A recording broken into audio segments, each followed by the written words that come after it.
l'immoralité, tu vas dans la fornication, tu vas dans l'adultère, tu pars avec le Saint-Esprit. Parce que le Saint-Esprit ne sortira pas de ton corps. Mais tu vas avec lui. Mais à force de pratiquer cette pratique, bien aimé, il s'éteint. Il ne parle pas, mais il ne réagit pas. Amen. Amen. Parce que cette pratique que tu fais, bien aimé, devient comme une odeur. Une mauvaise odeur.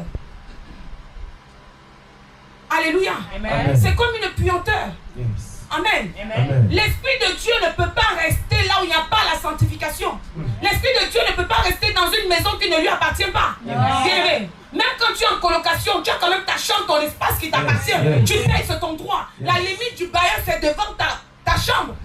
Lorsque tu payes une maison, la limite du bailleur, c'est devant le portail. Yes. Il ne te dira pas que c'est ma maison. Jusqu'à preuve du contraire, c'est ta maison parce que vous êtes tenu par un contrat et tu le payes tous les mois. Amen.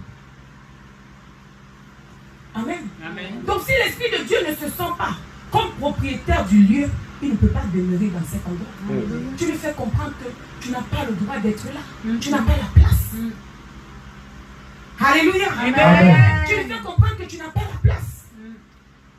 Cette demeure ne t'appartient pas. Et si la demeure ne lui appartient pas, qu'est-ce qu'il fera? Il se tait. Le Saint-Esprit ne part pas.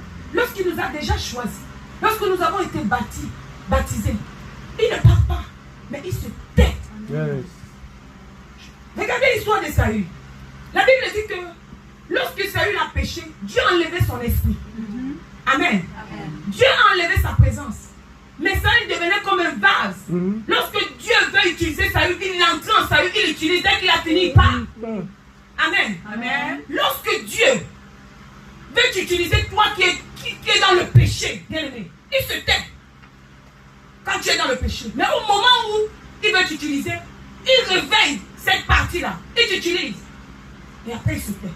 C'est pour ça que certaines personnes, certains hommes de Dieu se disent que Dieu avait eux-mêmes dans le péché. Non, tu deviens juste un instrument pour Dieu. Tu deviens juste un instrument pour Dieu. Si j'ai envie de boire de l'eau, donnez-moi un verre d'eau, on me donne de l'eau, on met de l'eau dedans, je bois. Dès que j'ai fini, je mets le verre à côté. Il ne me sert plus à rien, je reviens prendre le verre quand j'ai encore soif. Tu deviens un instrument de Dieu. J'aimerais te dire, bien-aimé, ne sois pas un instrument pour Dieu. Amen. Mais sois la maison de Dieu. Amen. Lorsque Dieu est avec toi, lorsque tu es le temple du Seigneur, tout agit dans ta vie. Ne sois pas un instrument. Sois